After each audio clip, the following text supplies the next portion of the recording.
Hey everyone, my name is Garrett. In this video, I want to go over 5 ways on how I can travel as cheap as I can, or just 5 travel tips to help you travel cheaper when traveling outside of the US. Tip number one that I always use is I always make sure I have flexible dates when I travel. And what that means is when I'm looking for flights, I look for the cheapest flight possible and then I plan everything else around that. And I know that's a little bit more difficult for a lot of people. They might not have the paid time off, they might not just have the days off, or can't travel during that time period. For me, I have a really easy, flexible schedule. I work for myself. I can travel whenever I want.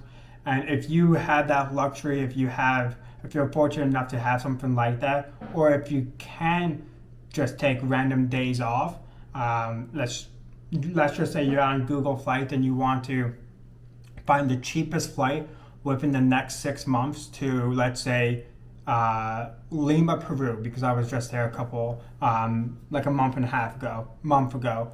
Um, you can find the cheapest flight within the next 6 months, book that flight, and then plan everything else around that flight. I know a lot of people, some of my friends like to basically say, okay, well, I'm going to take these certain days off and then I'm going to try and plan a trip around those days. What you got to do is buy the flight first and then plan around the flight, because that's how you're going to get the cheapest flight. I've seen tickets.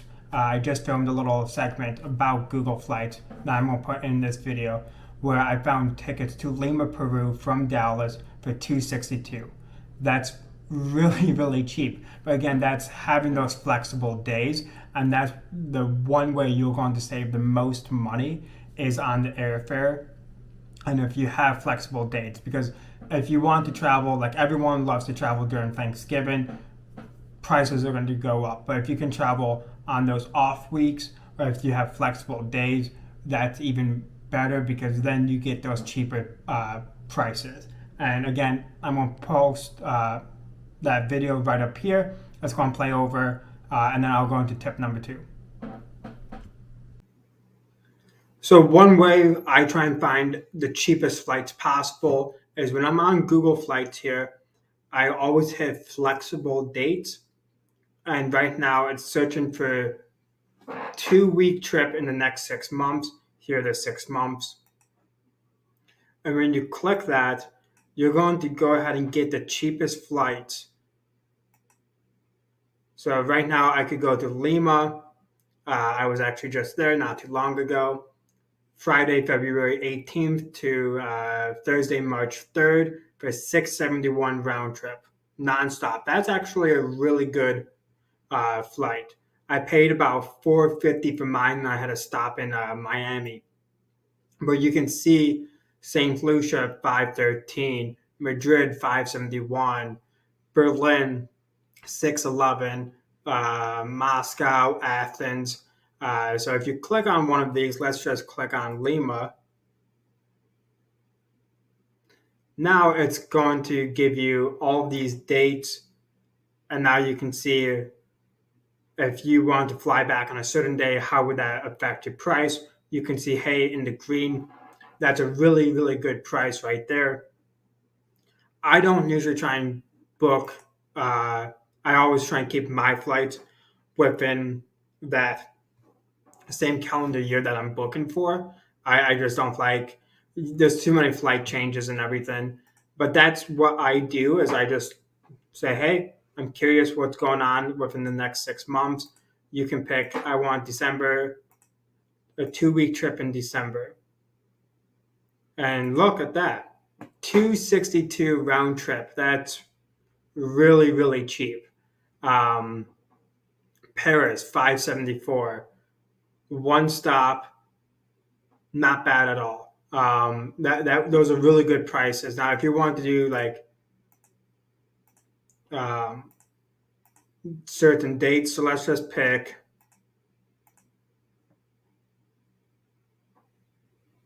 We'll pick the 10th through the 17th. And you can see London's jumped up, Berlin's jumped up, Rome has jumped up, Athens has stayed the same. Lima, obviously, is not, again, at the same time period. Uh, but this will help you find the cheapest flight possible when you are looking um, to go travel. I always stress, if you can have those flexible dates, book around that cheap plane ticket. Don't book around the days. Make that plane ticket. If again, we saw Lima 272, book that and then plan everything else around that flight. When you have selected days off, it's really tough to get cheap flights, and that means that people aren't traveling as much. Now, sticking with airlines and flying is the baggage and limiting how much you're bringing on your trips and traveling outside of the US. Now, again, this is all about trying to save as much money as possible. If you have the money, great, go ahead and spend it. But if you're like me and I don't want to spend my money on baggage fees and more expensive flights, and just making sure I have the money to do the things I want to do within the country and experience those things, this is directly for you.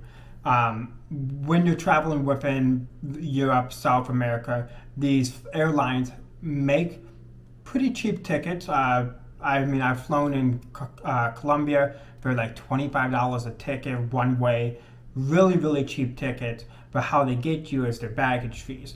Now, if you can limit what you bring, you're saving anywhere from $30 to $80 a flight per bag. That's pretty good. That can save you quite a bit of money. That's $60 to $160, just depending on everything, how many bags you have. And again, I just did like a 2-bag example. I've seen some people that have like 5 bags, and I don't get it. Don't know what you're doing with all of that stuff when you're just traveling for a couple of weeks. I can bring almost 3 weeks of stuff in just my backpack, and my backpack breaks down into 2, so you can really get you can really kind of skate by and not pay most of the time. But again, try and limit your bags. If you can, you'll save quite a bit of money, and all this kind of revolves around the travel aspect of traveling from different countries or traveling to the country, because most of the time, if you're smart enough, you can be pretty cost effective when you're in a country. You can say, well, I don't really need to eat this super nice meal, or whatever the case. I don't need to buy this super nice souvenir. But the traveling from, I'm going to do Italy to the Czech Republic to Poland to Switzerland, that can get really, really expensive if you don't know what you're doing. Tip number 3 is look at some alternative lodging. I always stay in hostels. I stay in hostels for a couple of reasons. Reason number 1, it's super, super cheap. You also get to meet a lot of like-minded people. You get to talk to them, see where they've been.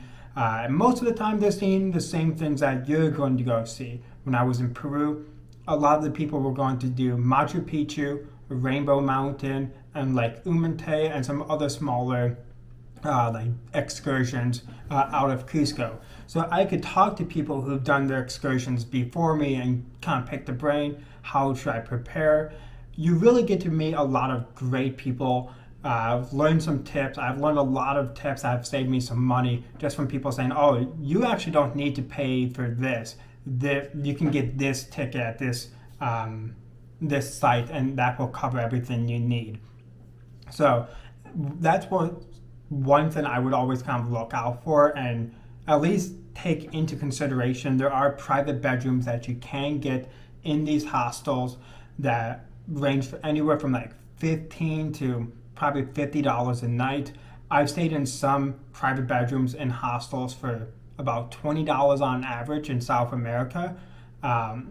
And that's just kind of doing your research. I'll put a website up and kind of walk you guys through how to use it, how to find some good hostels. They're really, really good. They provide you great Wi-Fi. You can get airport pickup, so you don't even have to worry about transportation to and from the airport, they can do that as well. And that's just nice. It's you know what you're getting. For the females out there, they do have female dorms only. They have female hostels, and then also again the private room, so you can have your own room to yourself.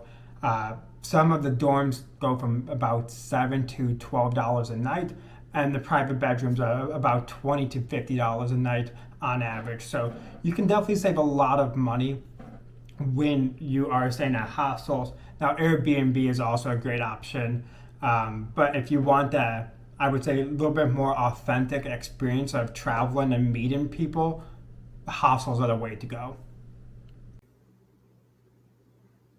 Okay, so right now I'm going to go over the website Hostel World. This is a website I use all the time when I travel, and I want to kind of show you how affordable it can be and how nice some of these hostels are.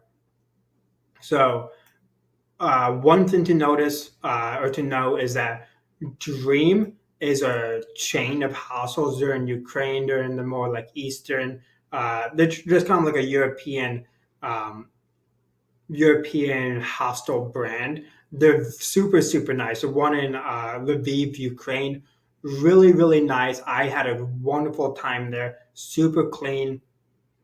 But again, you can just scroll down here, see what they offer. Hostel City Center, they have private only. Uh, this is Hostel Rosemary. Again, these dates are for coming up, so let's do something a little bit more favorable or just more realistic. We'll do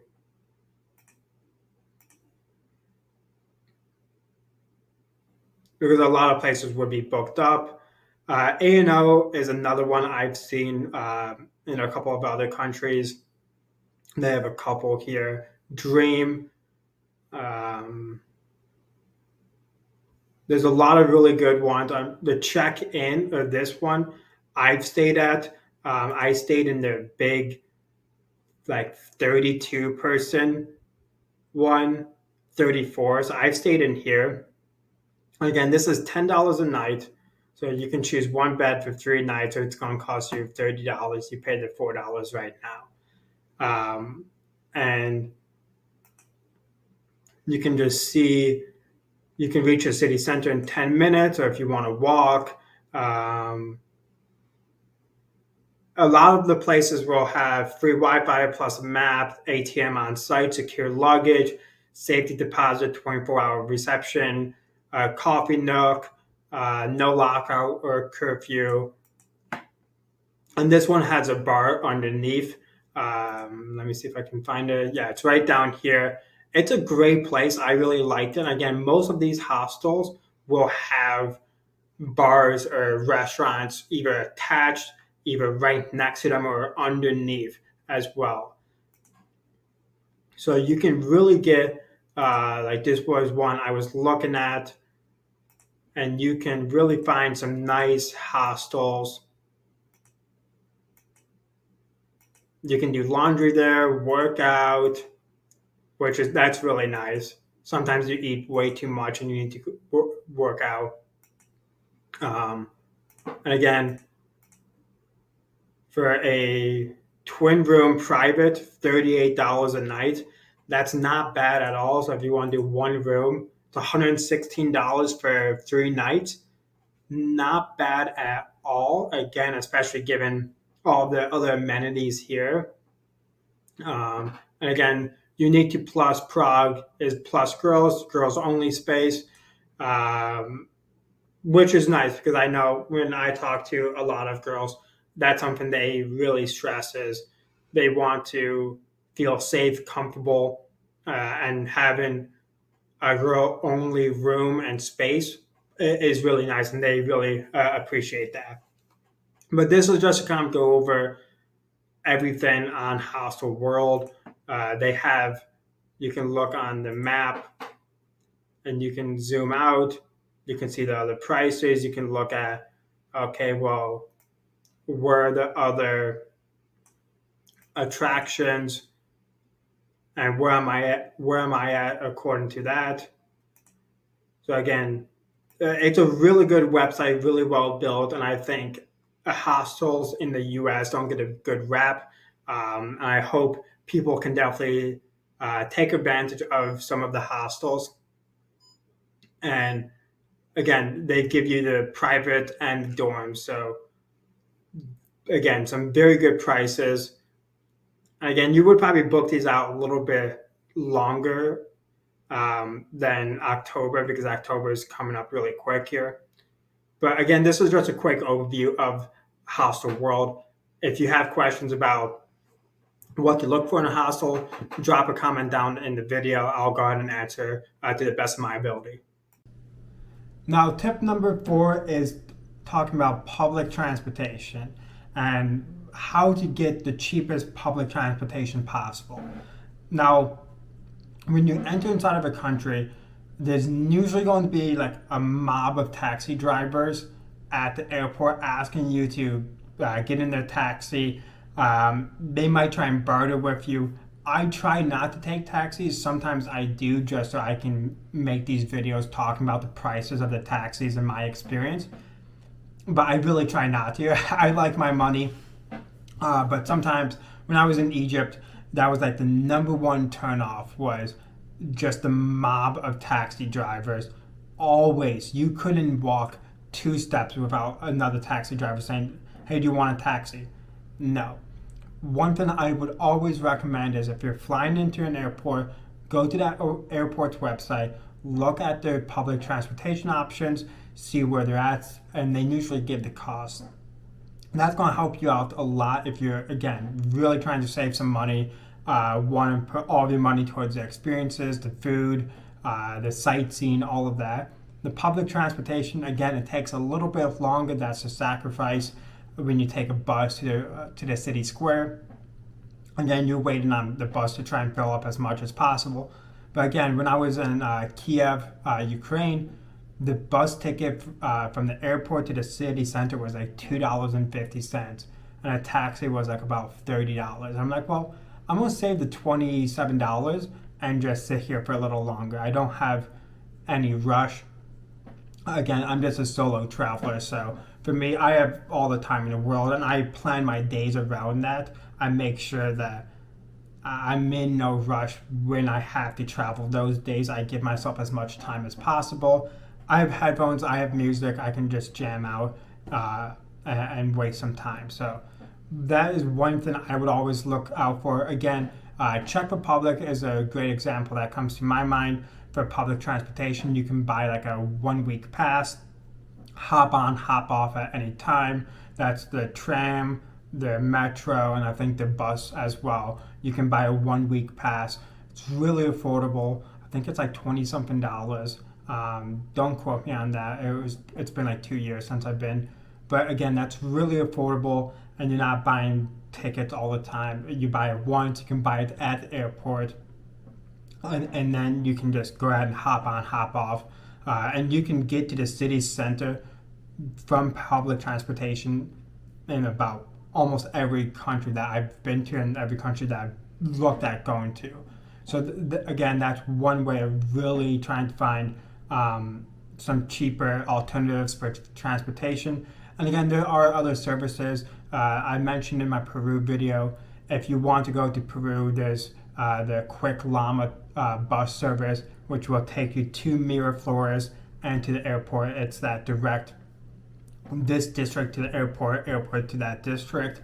And that was about $5. So again, there are options out there. You don't have to take the taxis, and I would really encourage you not to, because you will get ripped off. A lot of the taxi drivers will kind of take you a longer route. Make sure that if you do take a taxi, have it pulled up on your maps, your Google Maps, Apple Maps. Make sure that you are going the right way. If not, they have phone numbers in the taxis. You can tell them and try and get like a better price if they are trying to rip you off like that. Tip number 5 is to basically try the street food, a little bit more cheaper food. I always encourage everyone to try like the nice food. I always have some nice food when I travel somewhere, but then again, I always try and have the both ends of the extreme. I tried the nice restaurant, and then I try what the local person is making on the side of the street. Prime example, when I was in Peru, some lady was cooking some shish kebabs on a 55-gallon drum. I tried that. It was about $1 for 2 shish kebabs. Awesome. It was actually really good food. But you can also barter with people as well. In most countries, you can barter. And that's something that, like in Egypt, that's kind of expected. They like the haggling process. They like, it's like an art. And I always like that. I always have fun with it. And they're good sports about it. Nothing's ever personal. It's just trying to get the best deal. They want you to buy. You want the best deal. So it's kind of just working. I actually got a bag. Let me go get it. I got this bag in Egypt, and I bartered for about 35 minutes with the guy, and then we sat down and had tea and kind of talked about what was going on in the world, and just kind of got to know each other a little bit better. But I bartered with that guy. Did the typical tricks of like, no, I'm good. I'll just walk away from it, and other things. And then eventually we kind of struck a deal, and then he invited me to sit down and have tea in his shop, and we just talked. So you can barter with a lot of people. It's going to save you some money. It's not the biggest saver. It's not going to save you $50 to $100, maybe $5 to $10 here and there. But again, it's still, you're saving some money. And again, plus, like in some parts of the world, they really enjoy that and they want you to do that. And definitely read up on it. If that is a more socially acceptable practice. In Peru, here and there you can usually, like, if you want to buy like 2 or 3 items, they might give you a discount, but if you're doing one, it's a little bit harder for you to barter with them. So just keep that in mind. Try and be friendly about it. Say, hey, if I buy 3 of these, can you knock $1 off? Or like knock a couple dollars, depending on the currency exchange.